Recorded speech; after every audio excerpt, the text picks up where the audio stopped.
Okay, let us continue our tutorial.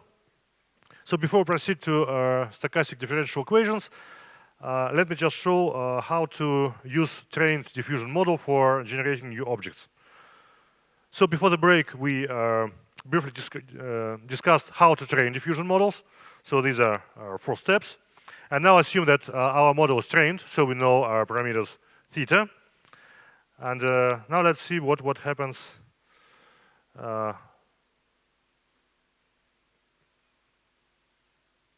at the stage of generation. So actually everything is pretty simple.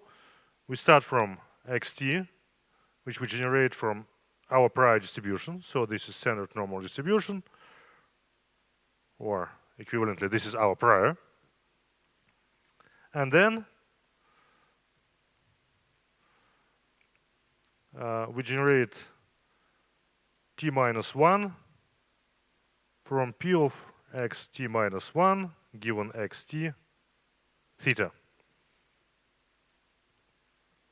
So, and this is, as we remember, this is q distribution over xt minus 1 given xt, and instead of x0, which we do not know, we substitute our prediction x theta xt t.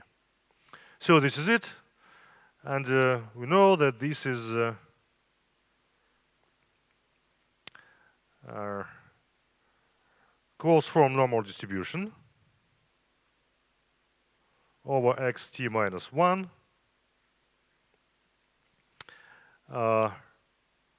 with expectation mu of xt, and again, instead of x0, I substitute our prediction from our model xt t. So this is our expectation, and the variance beta tilde t times I. So the exact expression for function mu we know. So it is where it is. Yep, here we go. So this is it. So this is the mu function, and instead of x0, here I should substitute my prediction returned by my diffusion model. So this is what I do for rho t from t large to 1, and finally we obtain x0 from distribution x0 given x1. So this distribution is fixed, so usually this is just Gaussian distribution with expectation x1 and small variance s, which is much smaller than 1. So usually this is a kind of dequantization. For example, if we generate images, so we need to obtain values for each pixels of RGB, and x1 is some continuous value, while x0 should be some discrete value. So this is a kind of discretization if needed. So this is the whole procedure. And what is important here is that in order to obtain x0, we need to perform t large steps of sequential generation. So we start from xt, then we generate xt minus 1, xt minus 2, and so on until x1, and finally x0. This means that diffusion models, and this is its main drawback, they're extremely slow. So they require lots of time for generating this single object. So they're pretty fast at training stage, because during training we do not need to perform the full pass through the whole chain. We just take a random element from the chain. But for generation, we need to go through the whole chain from xt to x0. Okay, so this was the end of the first part. And now let us switch to another interesting topic related to stochastic differential equations. So I think everybody is familiar with the ordinary differential equation. So this is the general form is dx equals f of xt dt, right? And if we define the initial point, our ordinary differential equation defines us the exact trajectory in the x space. So for example, if this is t, so we start somewhere from x0, and our differential equation sets us the particular trajectory in the x space. So this is x. Okay, what changes if we switch from ordinary differential equations to stochastic differential equations? So actually, ordinary differential equations is something which is familiar to the mathematical community for centuries, while stochastic differential equation is a mathematical framework which appeared just in 20th century. So it's not too old framework actually. And the only difference is that we add additional term here. So stochastic differential equation, dx equals f of xt dt times g of t dw. Well, maybe in general case, function g should also be dependent on t and x, but in what follows, we'll need only the dependence of g of t. So I will use this notation. So what is dw? dw is so-called Wiener process.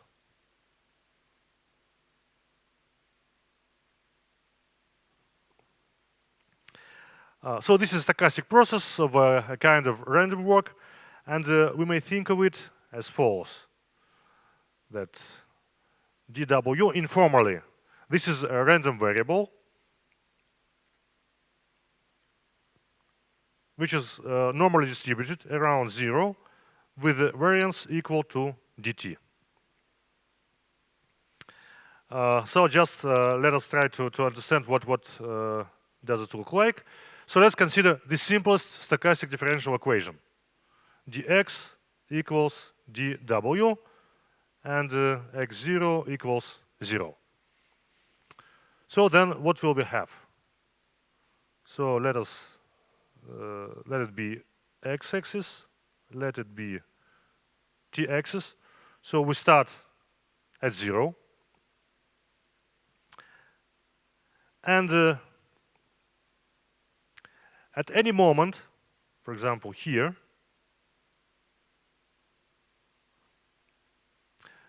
we move stochastically. So we do not have any uniquely defined trajectories. So instead, we have a bunch of stochastic trajectories, which are defined by this stochastic Wiener process. And then we have a bunch of stochastic trajectories. We may ask, what would be not the value at the moment of t, but the distribution of x at the moment t. And we know, according to these properties, that xt will be normally distributed with 0 mean and variance equal to t. So if we take this t1 and, for example, this t2,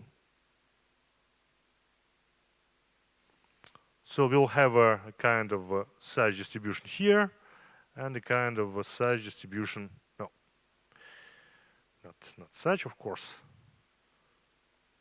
kind of size distribution here. So, and our trajectories look like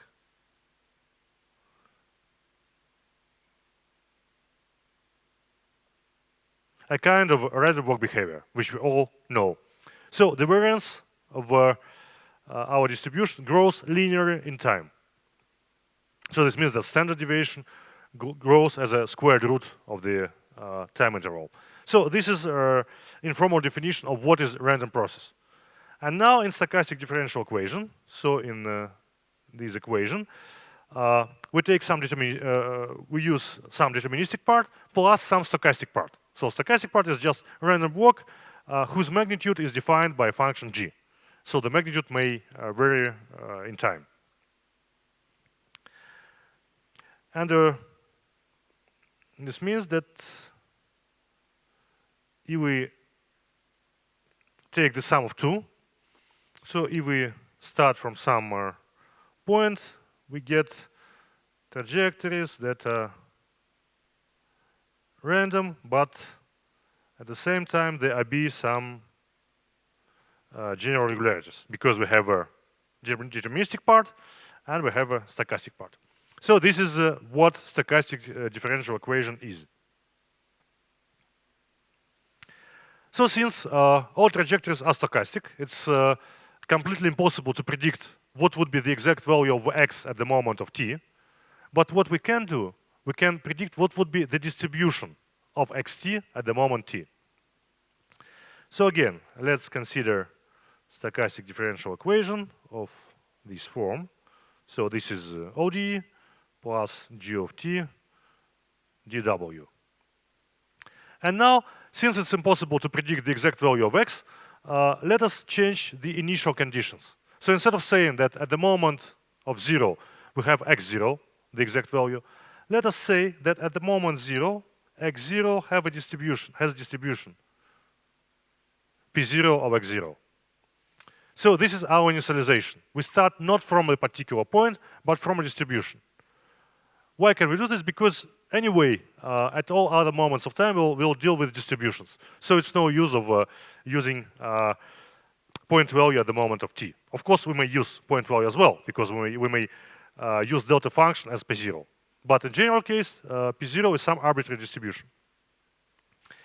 And then surprisingly, well, it was at least it was surprising for me, that although the particular trajectory of x is completely unpredictable, so it's random, but this stochastic differential equation defines deterministic transformation of our probability distribution. So if p0 is our initial distribution, then we may ask what would be the distribution of x at moment t. And it appears the famous, well, if I'm not mistaken, it's written as follows in English, famous Fokker-Planck equation, which defines the deterministic transformation of our probability density.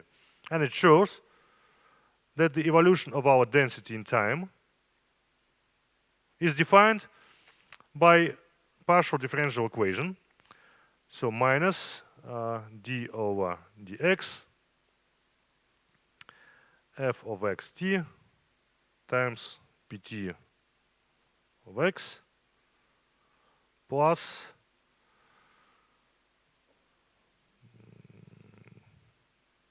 one half g of t second derivative with respect to x pt of x.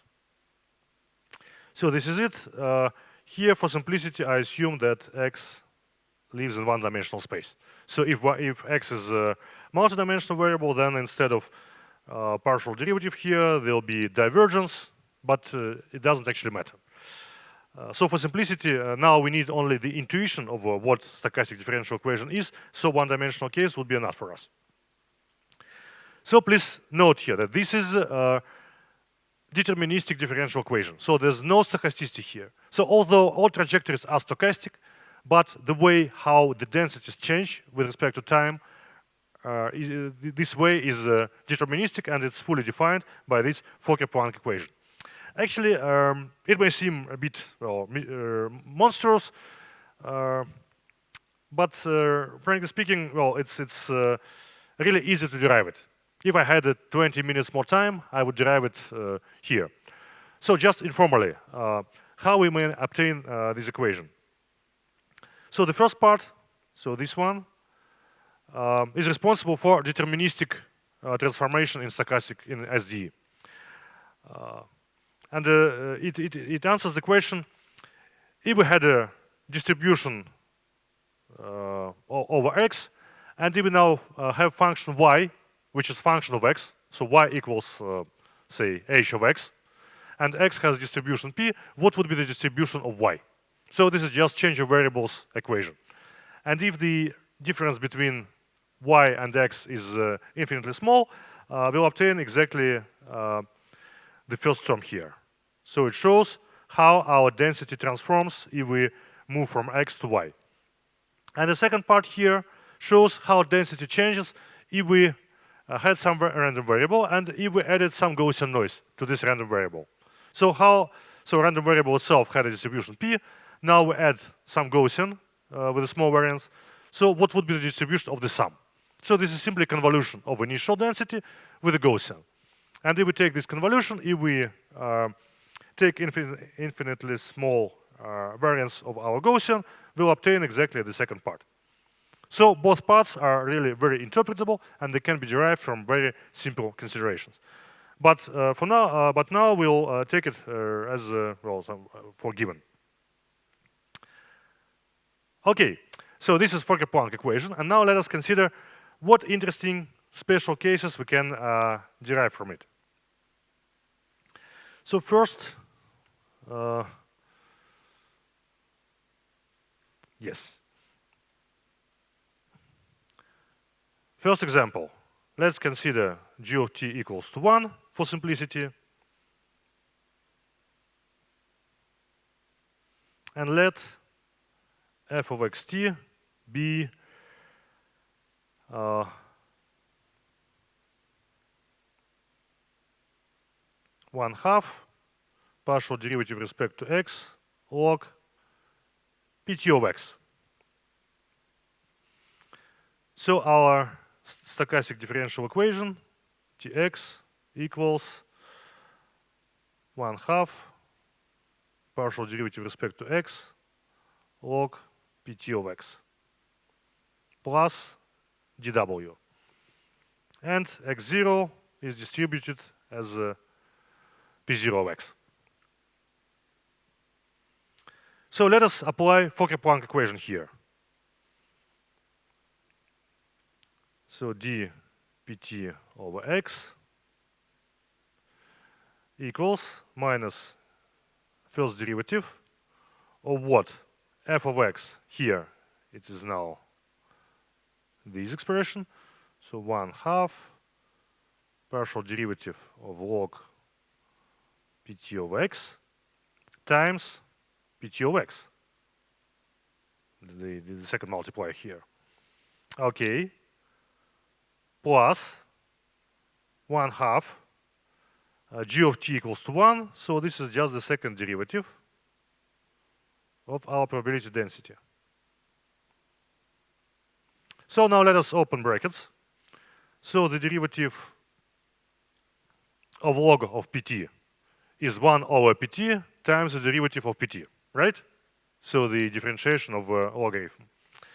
So I will remove 1/2 of the differentiation.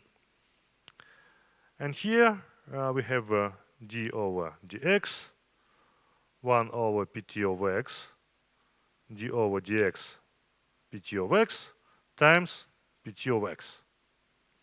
So pt of x vanishes, plus 1/2 second derivative pt of x. So what do we obtain? 0, right? So this is 0. This means that if we use such stochastic differential equation, if we start from some probability density p0, it does not change in time. So we move according to stochastic trajectories, but our distribution remains stationary. And this is very important. So this stochastic differential equation sometimes is known Langevin equation. Well, people say that this SD establishes Langevin dynamics, which is widely used in machine learning, in modern machine learning, for MCMC sampling. Why it's important? Let us stop for a moment. So dx equals 1/2 first derivative of log of our density.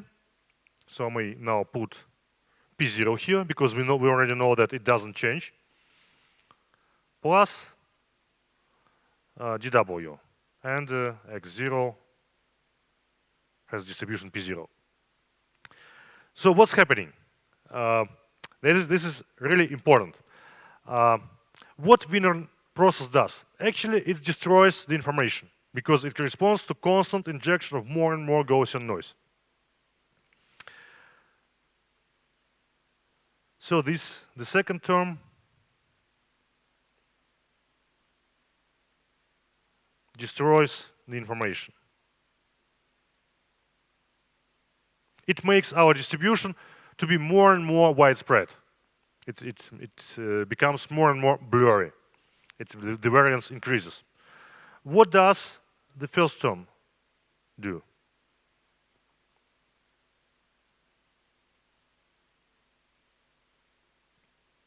Tries to find mode of P0, right? So we're trying to go with respect to the gradient of log of density. So the first term tries to find the most probable point in the X space. The second term tries to make the distribution as blurry, so it destroys information. So one tries to concentrate, and if there was just the first term, we would end up at the mode of distribution P0. If there was only the second term, we would end up with a Gaussian distribution with infinitely large variance. But if we sum the two, so there's a kind of compromise between finding the mode and between trying to blur the distribution. And this compromise is exactly to keep the distribution unchanged. So in some sense, we may say that the first term fully compensates the destructive influence of the Wiener noise. And this is very interesting because it will allow us in a few slides, in a few moments, to revert stochastic differential equation. So again, if we recall the ordinary differential equations, so this is it. How do you think ODE, can it be reverted in time?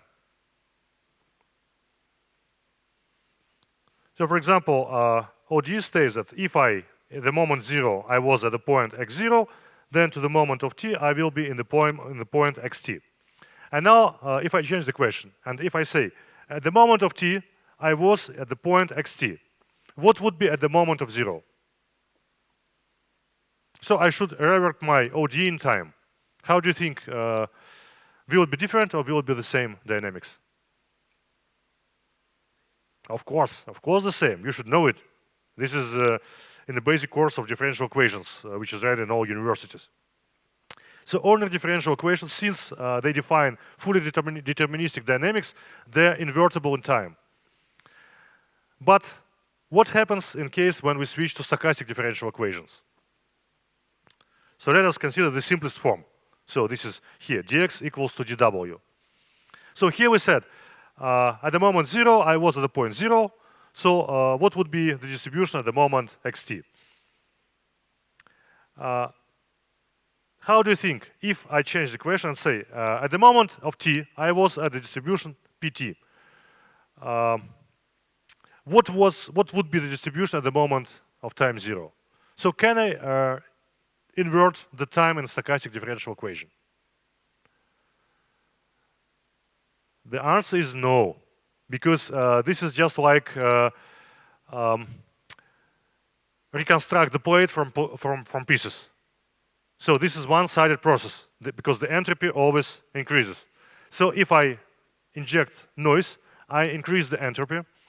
So for example, if I take the bottle, throw it to floor, it breaks into pieces. So this is a forward process. The backward process would be take the pieces and reconstruct the bottle.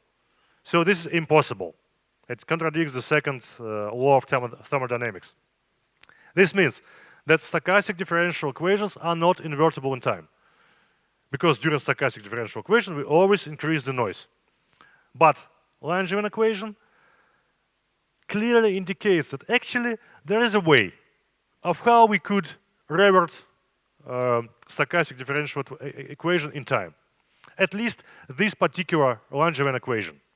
Because in the Langevin equation, the distribution doesn't change. This means that we could start from moment 0 and go to the moment of t. Or we could take the moment t and go backwards in time to the moment 0. The distribution is the same. And now the question to you. How do you think? So this is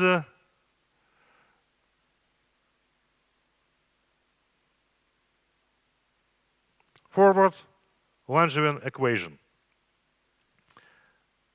How do you think what would be backward Langevin equation?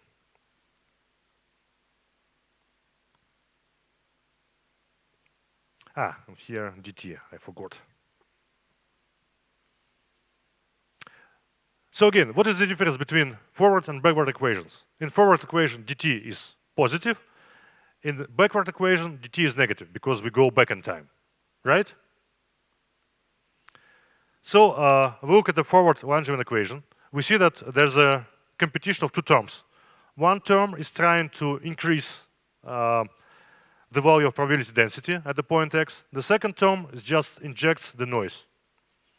So now we invert the time. So we change the sign of dt. Injection noise doesn't change. So regardless whether we go backwards in time or forwards in time, we always inject Wiener noise. How to compensate it if we go backward in time? So we'll have here dw as well. dw doesn't change if we change the direction in time. What should I change in the deterministic part?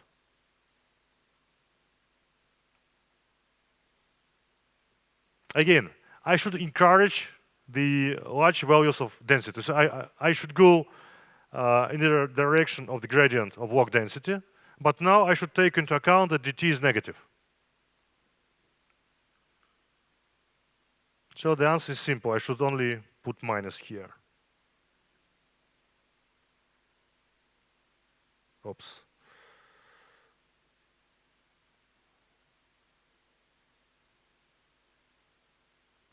And this is it.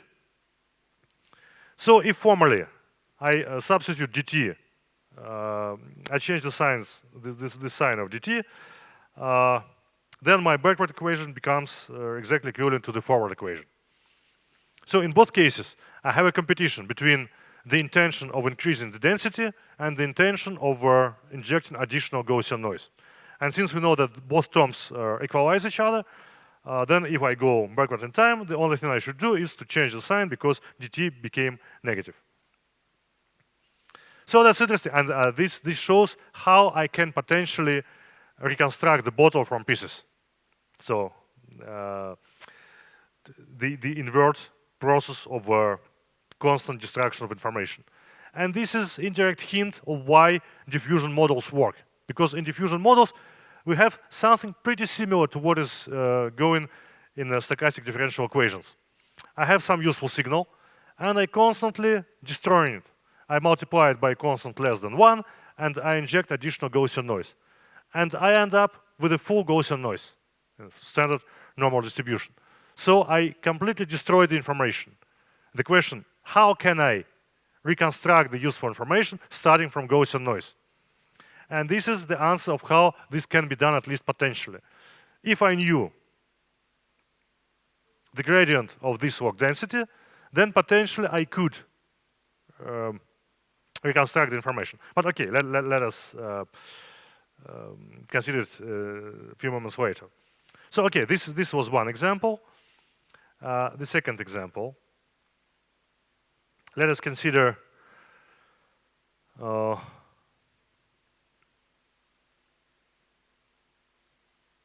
ordinary differential equation. So no random part, where hxt equals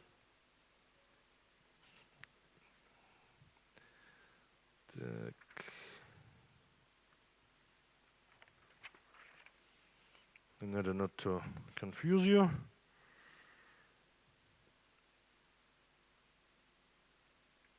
fxt minus gt squared over 2 times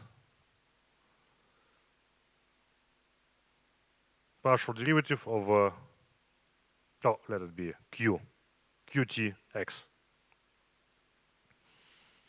So let's consider such ordinary differential equation. And again, let's say that x0 was distributed as q0. Since ordinary differential equations is a particular case of stochastic differential equations, so particular case where stochastic part equals to 0 or gt equals to 0, I can still apply Fokker-Planck equation here. And I can write down the equation of how qt changes in time. So this is minus d over dx of what? hxt times qt of x. No second part, because this is ordinary differential equation, so our stochastic part is missing, and that's why in Fokker-Planck equation there's only the first term. And actually this equation is also known as a, if I'm not mistaken, continuity equation or something like this. But nevertheless, okay, now let us substitute the expression for the h function. Minus d over dx f of xt minus g squared over 2 d over dx log qt of x. And I should multiply everything by qt of x.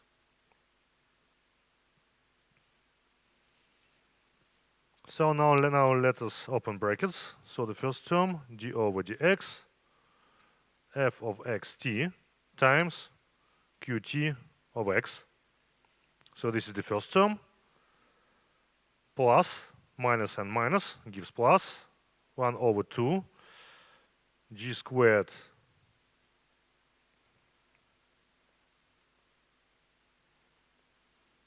just g squared over t. And here, d over dx of what? qt of x, d over dx log qt of x. So this is it. Now the first part remains unchanged. F of xt qt of x. And in the second part, again, I differentiate the log.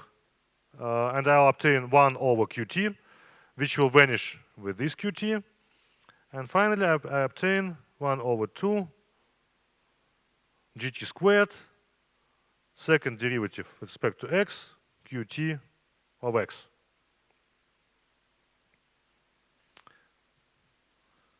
So this is it. Doesn't it remind you something?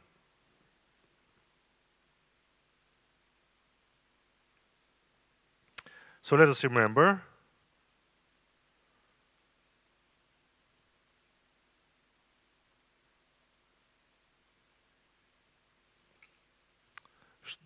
Let's remember that stochastic differential equation of the following form with initial condition had equation for the evolution of its density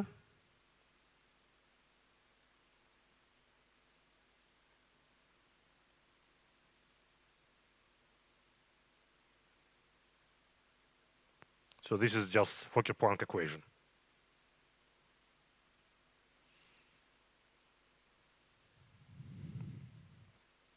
And now let's compare the two.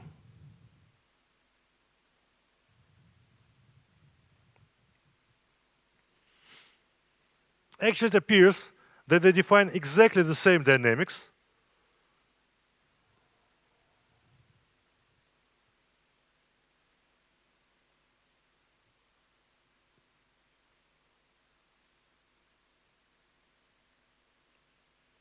If P0 of x equals Q0 of x. Is it clear? Because if the initial state was the same, so the initial distribution at the moment of 0, then these two equations in the red brackets are exactly the same. Because Q of t becomes P of t for all t's if they were equal at the moment 0, because the differential equation is the same. What does it mean? What is the consequence of this result? It means that for any stochastic differential equation, I can put in correspondence the ordinary differential equation, which defines exactly the same evolution of density function. The trajectory is different, but the densities at any moment of time are exactly the same as they were in stochastic differential equation. So there's a kind of correspondence between stochastic differential equation and ordinary differential equation. Again, the dynamics is different because in the ordinary differential equation there's no noise, so all trajectories are uniquely defined and they're continuous, they're smooth. But if I start from the same distribution at the moment 0, I will have the same evolution of distribution, evolution in time. Okay. And now the most interesting. So point 3.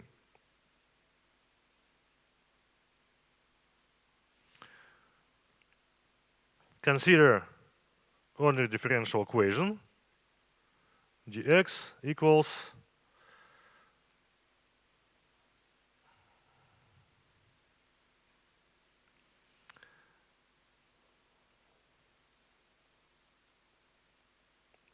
f of xt minus g squared over t over 2 d over dx log pt of x.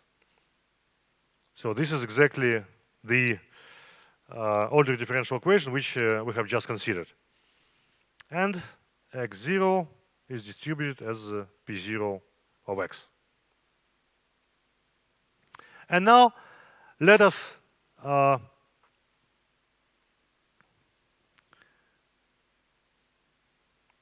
add and subtract the Langevin equation. Langevin equation doesn't change the dynamics of distribution. So it doesn't affect the distribution at any moment of time. So I add forward Langevin equation.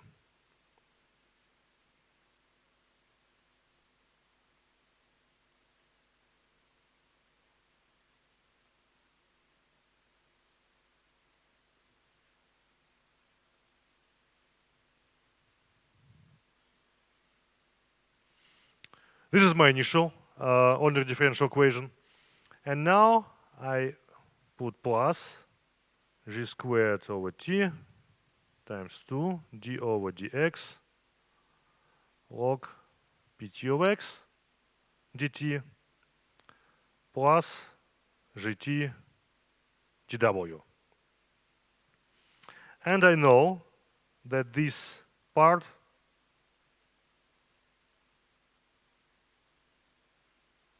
does not affect the evolution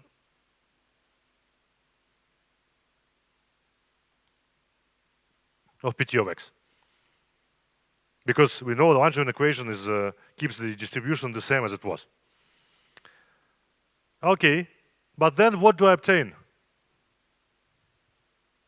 If I add them together,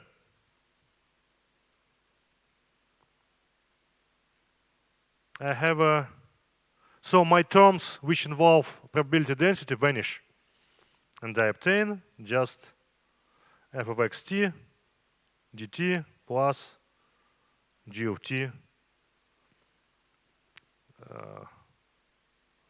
dw. So this is forward stochastic differential equation which defines the same dynamics as was defined by ordinary differential equation. And what is important is that there's no probability density function here. Now, let me add backward Langevin equation. dx equals f of xt minus g squared of t over 2 d over dx log pt of x dt. And now I add backward Langevin equation. So minus g squared over 2 d over dx log pt of x dt plus g of t dw. Again, the second part does not change, doesn't affect the evolution of pt. But after I add it, I obtain the backward stochastic differential equation, which corresponds to exactly the same evolution of probability density function. And it is now f of xt minus gt squared without division by 2, d over dx log pt of x dt plus gt dw. What does it mean? So this is all we wanted to obtain. So let me just trace the main result. So this is backward SD.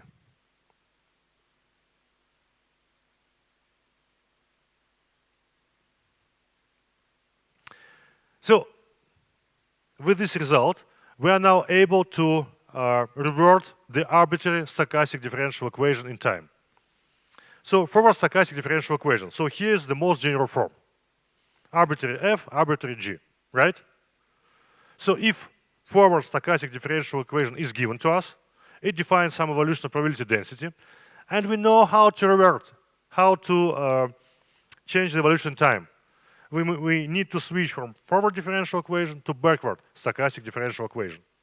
And then we're able to start from the end and to go to the very beginning using some different stochastic differential equation. And so the main difference is here. So this is it. So in order to go backward in time, we need to know the gradient of log density function over distribution at any moment t. And if we know it, then we are able to go backwards in time through the denoisification.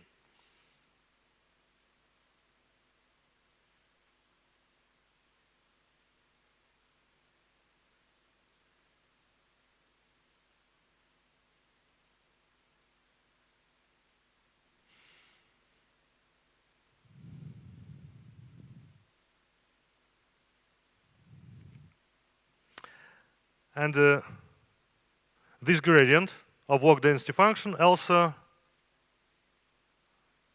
known as a score function in machine learning literature. In stochastic literature, score function is a bit different. It's a gradient of log density, but with respect to other variables. But in machine learning, and currently it becomes standard in ML community, score function is exactly the gradient of log density function with respect to the argument of the density, with respect to x. So if we somehow know this gradient of log density, then it is possible to go from noise to data. So from the end to the beginning. And now let's consider how these stochastic differential equations are related to our diffusion models. So this was a kind of introduction. And now remember that we defined our diffusion process as follows. So xt plus 1 equals square root of 1 minus beta times xt plus square root of beta times epsilon. And we said that beta some constant value much less than 1, right?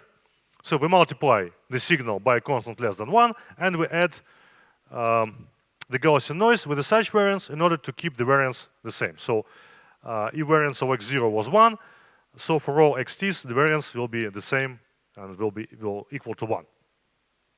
Okay, now let us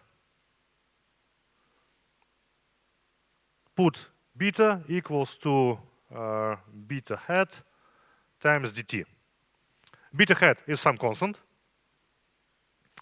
and dt is some infinitely small value.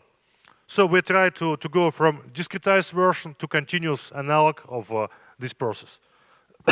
Then what we obtain? Xt plus 1 equals 1 minus b hat dt times xt plus square root of b hat dt times epsilon. Now we make use of Taylor expansion of the first part. Since dt is very, very small, I can do this. So this is 1 minus b hat over 2 dt xt. even so. I will put equality here. Plus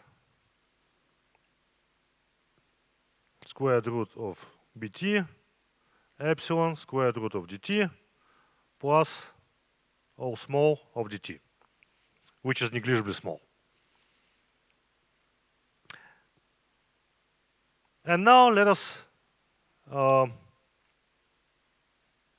denote dx is the difference between xt plus 1 minus xt. And let us also note that epsilon times dt, where epsilon is a standard normal random variable with a standard normal distribution, then epsilon times square root of dt is exactly dw by definition. Remember that dw is a Gaussian random variable with a zero mean and with variance dt. So how to construct dw from a standard normal distribution? I should take sample from standard normal distribution and multiply it by square root of variance, so by square root of dt. Then I obtain exactly this dw. So then, rearranging the arguments, I obtain stochastic differential equation which defines the diffusion process. So dx equals minus b hat over 2 x xt dt plus square root of b hat dw. So this is it. This is our stochastic differential equation, of course, forward. And we go from some distribution p0 to distribution p large T of x, which is arbitrarily close to standard normal distribution. So by definition, by construction of our diffusion model. So now we see that actually our Markov chain is simply a discretization of stochastic differential equation, which lies in the origin of diffusion processes. And we know how forward SD looks like. But then we immediately may write down the backward SD, right? Because we already know how to write down backward SD.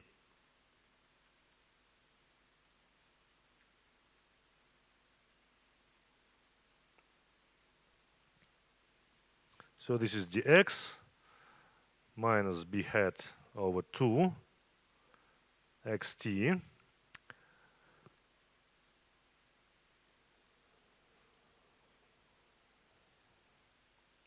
minus b hat d over dx log pt of x.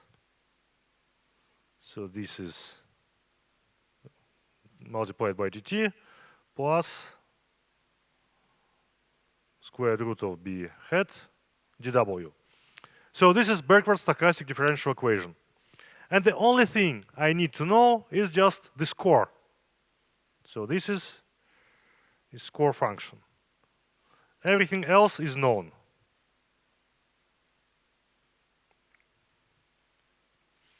Okay, that's pretty good, but the question is still how to estimate the score function.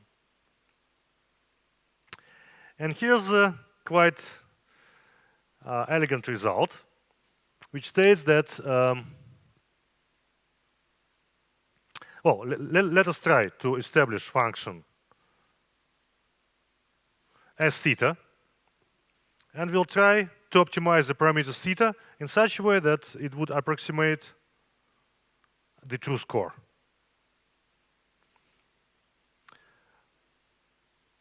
Let us write down the criterion which we would like to have. So this is expectation with respect to pt of squared norm of difference x s theta xt minus true score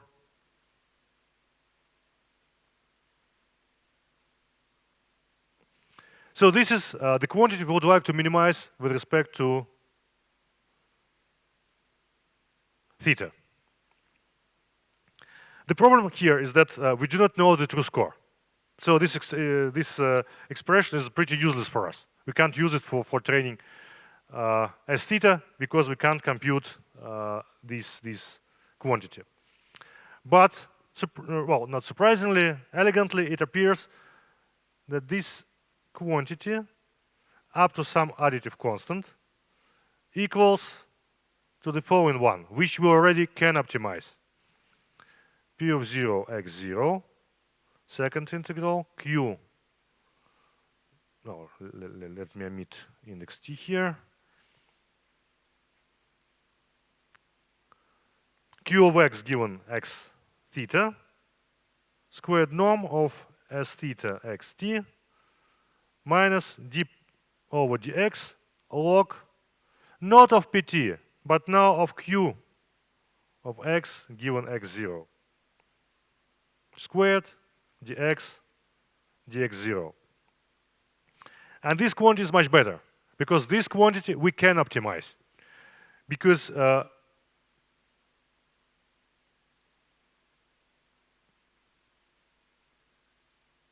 we know how to compute it.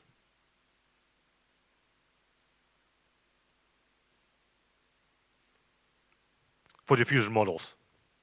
Because we define diffusion model in such a way that we are able to compute for arbitrary moment of t the distribution of xt given x0.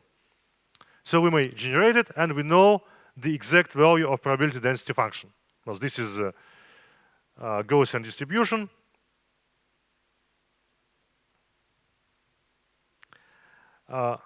So we can compute it. We can compute stochastic gradients. We can optimize score estimator. And now our different pieces are put together. So remember that q of x, well, let me put indexes t here.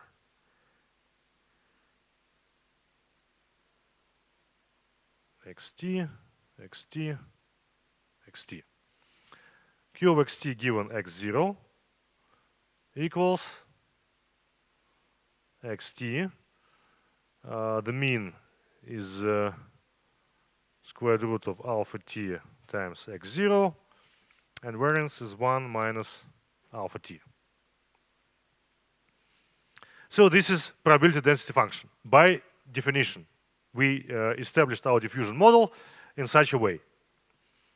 Okay, then let us differentiate it with respect to its log with respect to xt. What we obtain,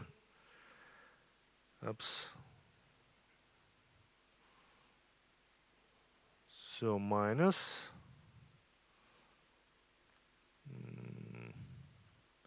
1 minus alpha t in denominator, and here there should be xt minus square root of alpha t x0. So this is it. And now remember our epsilon theta network, which tried to estimate the epsilon which was used to noisify object x0 in order to obtain xt. So we know that xt equals square root of alpha t times x0 plus square root of 1 minus alpha t times epsilon. Then epsilon equals xt minus square root of alpha t times x0 over square root of 1 minus alpha t. And then we see that given this fact, we may rewrite the score expression as follows. So this is minus epsilon over square root 1 minus alpha t. And remember that our epsilon network tries to minimize the squared norm of deviation from our prediction of epsilon from 2 epsilon.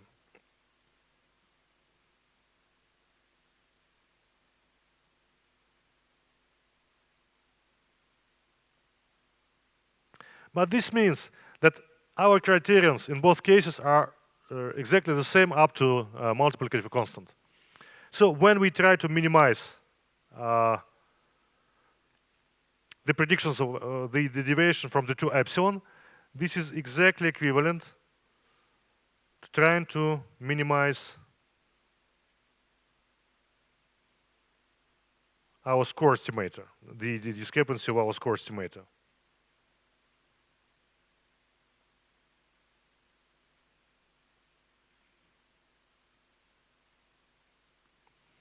So this is another view of a diffusion model. So we may say diffusion models are trying to predict the unnoised version of the object given its noisified version. So we are given xt and we try to predict x0. Or we may say we are given xt, the noisified version, and we're trying to predict epsilon, which was used to noisify the clean object x0 in order to obtain xt. Or we may say that this is exactly equivalent to trying to learn the score estimator, because there's a one-to-one correspondence. So we may say that s theta of xt t equals minus epsilon theta xt t over 1 minus alpha t and square root. So there's one-to-one correspondence. When we optimize epsilon network, we may both predict the clean object x0 given xt, and we may also predict the score function. And if we know the score function, we know that we may run our stochastic differential equation backwards in time. So we may start with a Gaussian noise, and if we run it backwards in time, we'll end up with a distribution P0, which is the distribution from which our training set came.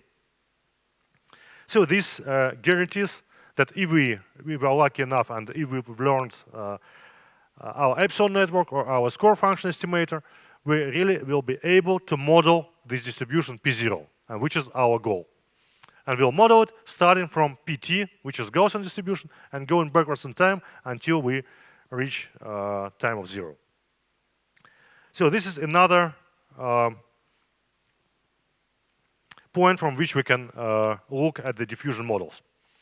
And what is interesting here is that, remember that if we have a couple of forward and backward stochastic differential equations, we also have a equivalent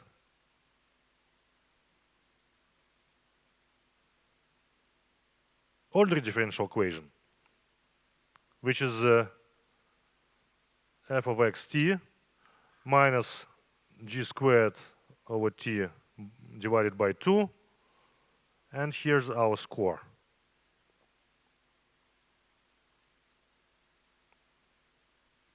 dt prime plus, no plus, no stochastic term, because this is ordinary differential equation.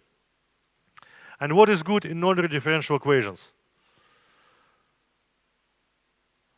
From, well, seminal paper,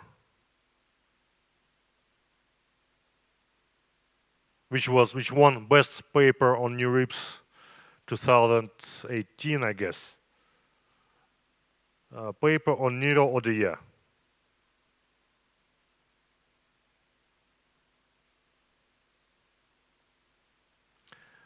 We know that we can use Neuro ODEs as a continuous version of normalizing flows.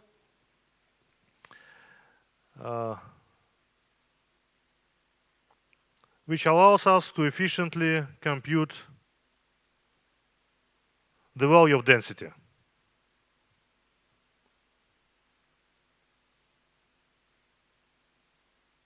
So not only we are able to generate objects from P0, but we're also able to estimate the value of density function at any point on of the X space. We are able to estimate the value of density P0, which is also very nice. So it doesn't follow from variational encoder formulation or from epsilon network formulation, but it follows directly when we interpret our diffusion models as a stochastic differential equation. And if we know that we may put in correspondence to any stochastic differential equation, we put in correspondence ordinary differential equation, we may use this ordinary differential equation in order to compute the density function itself, not only to generate objects. Another good property of using this ordinary differential equation is that it defines very smooth trajectories in the x space. And if the trajectory is smooth, we may use more rough discretization in order to solve it. So for example,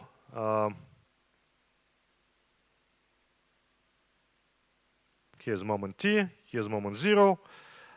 If we try to solve numerically stochastic differential equation, we should establish very, very dense grid here. And then numerically to integrate according to this grid and to go somewhere here. But if we have ordinary differential equation, it establishes smooth trajectories, and smooth trajectories can be integrated out numerically with more rough networks, with a more rough grid. So for example, such grid, and I start numerical integration and obtain something like this.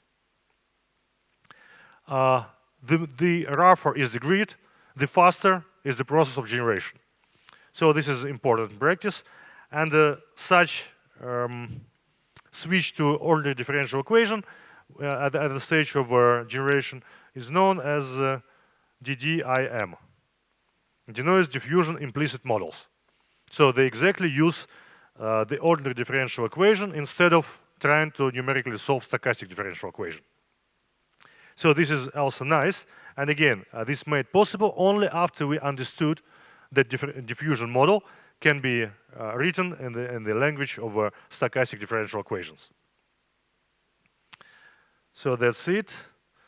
And finally, the last part. So now we know how to build unconditional generative models using diffusion processes. This is, well, nice, but actually in practice, people are more interested in conditional generation. So this is to generate objects with some predefined properties. Nobody actually cares about generating dogs, cats, or whatever other photos.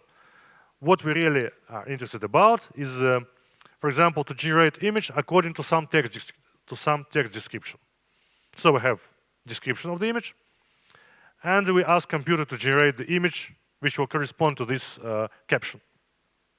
This is a typical example of conditional generative model. So we have some condition, and we would like to generate object given this condition. So now assume that, so let us conditional generation.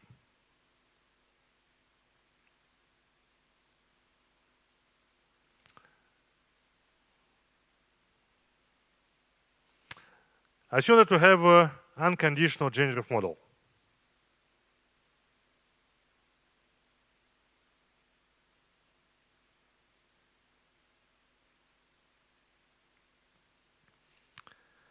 P0 of x. So we're able to generate objects from distribution P0.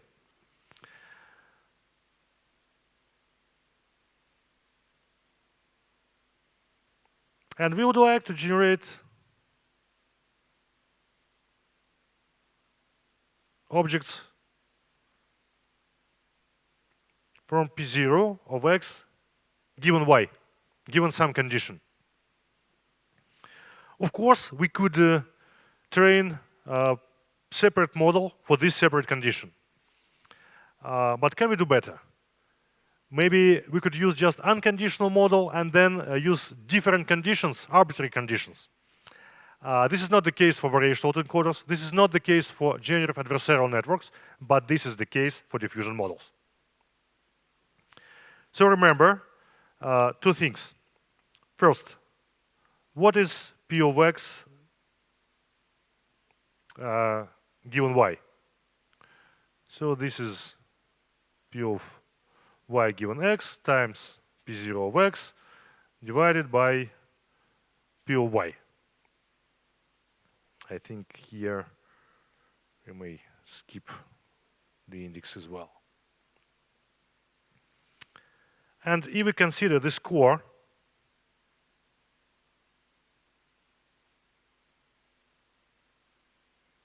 this is simply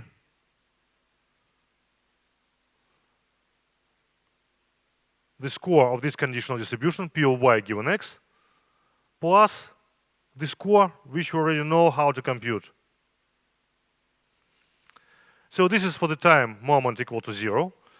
So for arbitrary t, I may obtain similar expression, P of t x given y over dx. Let me put index t here. This is d of dx log P of y given xt times d of dx log pt xt. We know how to compute this, because this is our score estimator, which we trained when we trained diffusion model.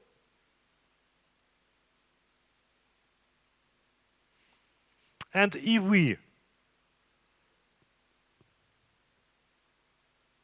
also knew how to compute the first term, then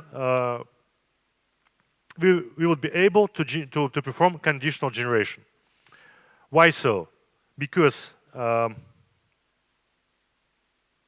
again, remember the ODE. So, you know, in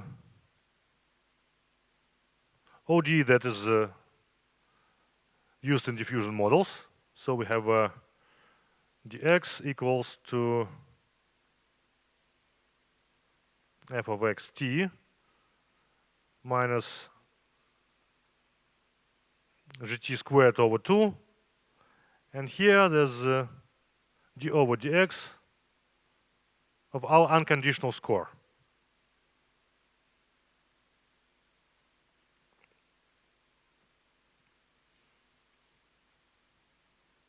Now, if I remove it and put here d over dx of conditional score,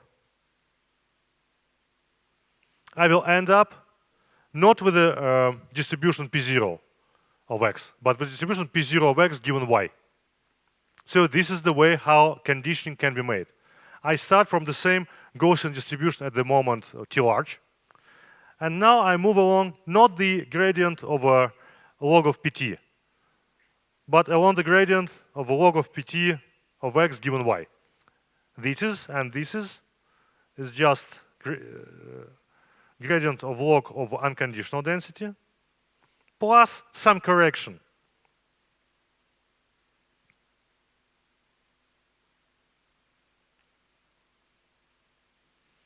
And so my conditional generation task boils down to simply learning this correction. And this is known as classifier guidance.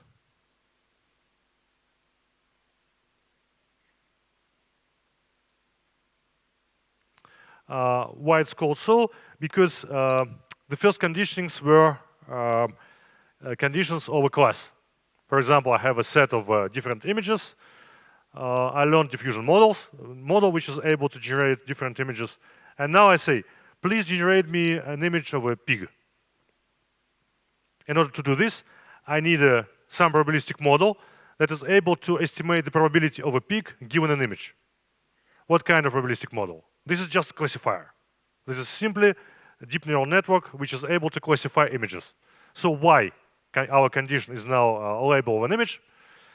So all I need to do is to train this classifier. Pay attention that I should train it not only on clean images, but on images with different scale of noise. Because here I should substitute xt during the whole process of generation. So my classifier should be able to work with a complete noise, with a partial noise, with the clean images.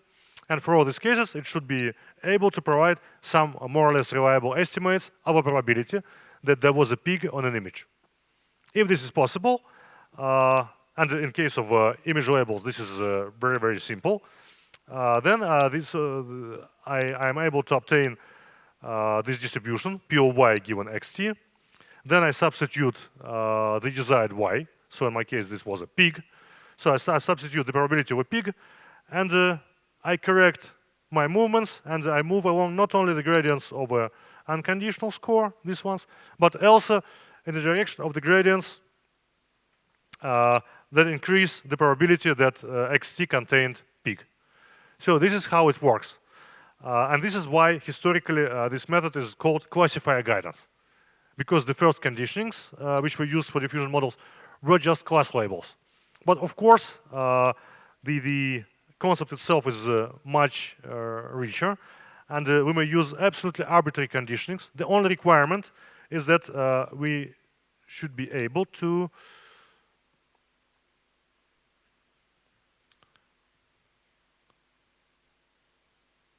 perform classifier guidance.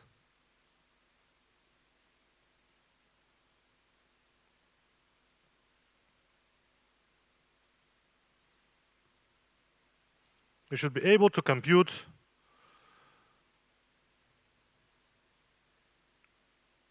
actually just the score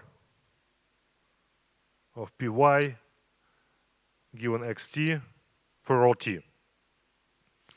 But usually this means that we should be able to compute py of py given xt. Then we take the log and we take the derivative with respect to x. So if we are able to do this, so this means we are given an object, maybe an osified object, and we need to predict whether this object possesses the property y. If this is possible, then I can run my diffusion model in the conditional generation mode, and I will be able to generate objects that possess this property y. So instead of the class labels, it can be, for example, consider the problem of generating images according to its text caption. All I need to do is to have a generative model that is able to generate arbitrary images and image to caption model. So a probabilistic model that is able to generate caption given an image. If I have the two, then I'm able to generate images given the caption. And it appears that there are many, many applications where this information, this kind of classifier is available.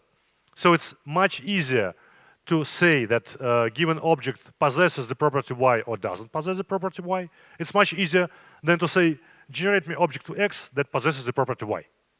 And in case of diffusion models, it appears that these two problems are almost equivalent. So if I know how to solve how to compute py given xt, then I'm able to generate x given y.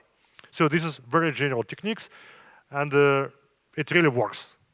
We have performed several tests, and for all cases, surprisingly for us, we thought that, well, maybe this is theory, but in practice it doesn't work. It works.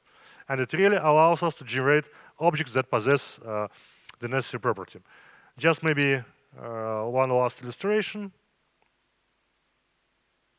So again, this is time axis, this is t large, this is 0, and assume that we had, say, such distribution p of p0 of x.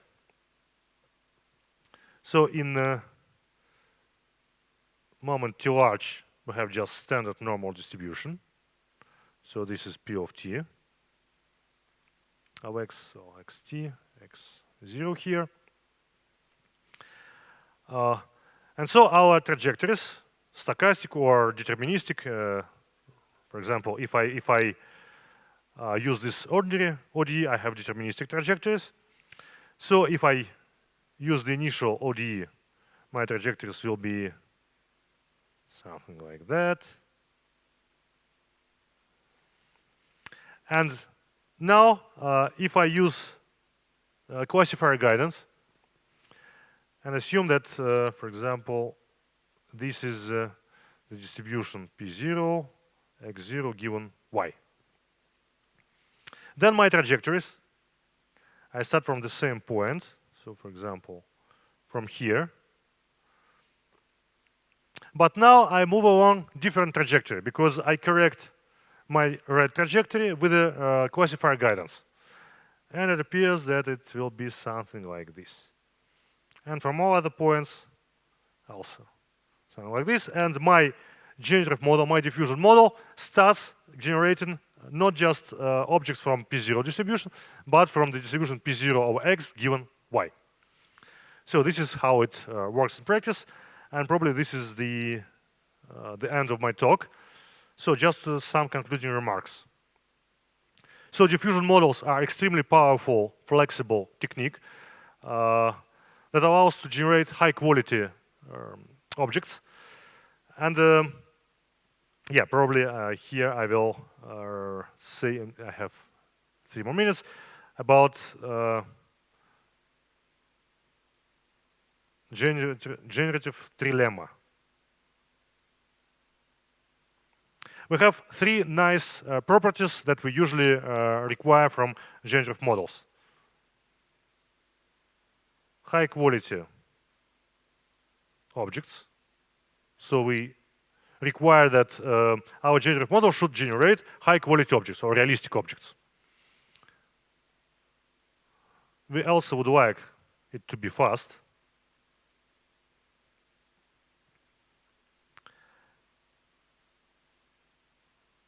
And it's highly desirable that there should be no mod collapse. So this means that our model should be able to generate any objects from my general set, or at least any objects which are present in my training set. So this is 3 nice properties. And it appears that fast generation and high quality, this is GAN, Generative Adversarial Network.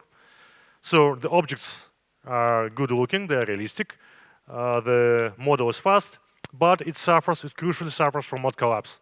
So for example, if you trained your generative adversarial networks on images of, say, pigs, dogs, cats, trees, it may appear that GAN is only able to generate trees. No pigs, no cats, no dogs. So this is mod collapse. It generates very good looking trees, but no pigs. So this is variation autoencoder. It is fast. By construction, it doesn't suffer from mod collapse, so it covers the whole training set. But the generated objects are not often they're not too realistically looking. And finally, this one is diffusion model. They do not suffer from mod collapse. They generate brilliantly looking objects, but they're slow because you need to run the whole chain from T large to 0. So it appears that among these 3 attractive properties, you may satisfy only 2. You may select which ones, and then you should either select GAN, variational encoder, or diffusion model. And currently, in order to run diffusion model, you need to establish Q over xt given xt minus 1, and you should be able to compute P of xt given x0. So this is, let me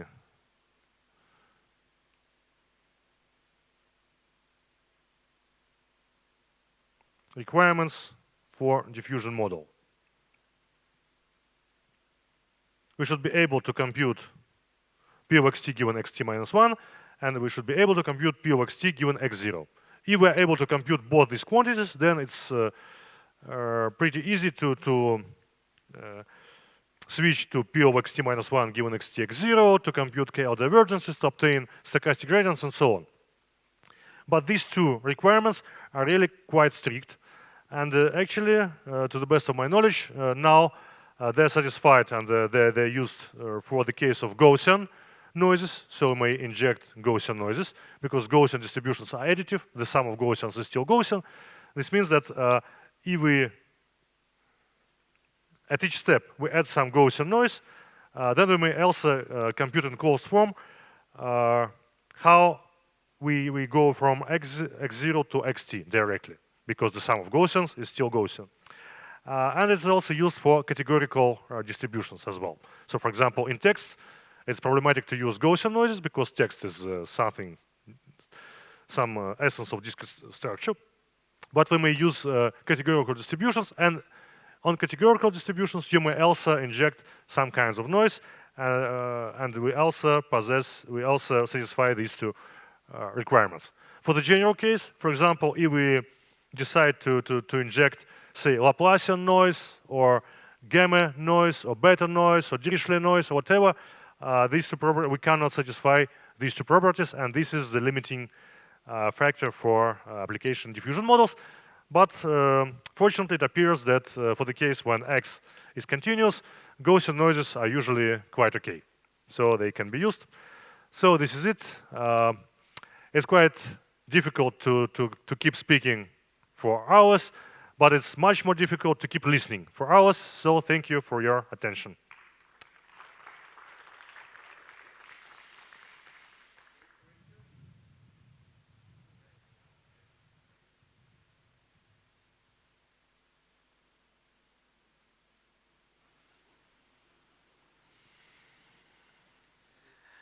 Dmitry, thank you for your interesting topic. As understood, we should apply Gaussian noising sequentially, some kind of amount of steps. Yeah, I think the question is how much of such steps should be applied? Is it some kind of macro parameter? How we can find it? And when we will find optimal one, how can we estimate if we, for example, will reduce it twice? How much quality will be reduced? Is there any formulas maybe? How can we estimate? Thank you. I'm not sure about the exact formulas, but we have many empirical observations. So this is quite a natural question. Of course, if we realize that our diffusion models are too slow, then the idea is whether we can reduce the number of steps. And of course, there's a price to pay. So the less steps we're using, the worse quality we're obtaining. So this is unfortunately a trade-off. And the general recommendation is to use about 1,000 of steps. So 1,000 of steps is enough. If we continue increasing this number, the quality almost doesn't increase. So 1,000 of steps. There are many works which try to reduce the number of steps, at least at generation mode. There are even some papers which manage to reduce it to just 10 steps. But they're using more sophisticated frameworks, and they're using GANs instead of diffusion models. So this is definitely not the topic for the tutorial. So this is advanced topics of diffusion modeling. Mm-hmm. But there are some works, and I'm pretty sure that in nearest future we'll see some more works on accelerating diffusion models, because this is a hot topic. Okay, thank you. And second question. Is there any possibility to use another noise, not Gaussian? Is there papers about it? As I mentioned, people are also using categorical noise, so noise in the space of categorical distributions. It is also possible to construct an analog of diffusion model. In general case, I'm not aware about such papers, but this is exactly the topic we're working over right now. And if we are lucky, then we'll have a submit to ISML where we develop so-called star-shaped diffusion model, which doesn't require these two strong requirements. So just a single requirement is enough.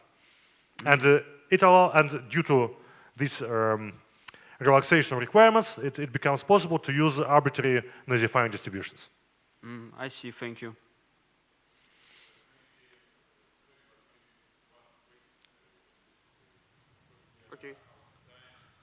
I'll then have a fast question. Eldus, you're in my group. You may ask question after the lecture. Okay. Okay, so what's your comment on cold diffusion, where they basically, instead of denoising by a Gaussian, they basically blur, mask, or do arbitrary transformations? I saw that paper. It was also one of ideas which we discussed. According to the results reported in the paper, the quality of generation is, well, worse than the quality of generation obtained by standard diffusion model. I think that this happens due to overfitting, because another aspect which I didn't mention in this tutorial, another reason of success of diffusion models, at least by my private opinion, is this usage of stochastic differential equations, where we constantly inject noise, and this constant noise injection prevents us from overfitting the training data. And in cold diffusion, there are transformations that do not inject noise, and because of this, they may overfit. So they may overfit training data, and this is why they may describe training data well, but the quality of generation is worse than standard diffusion models. And well, I examined several transformations that they used, and according to their results, the quality of generation was worse.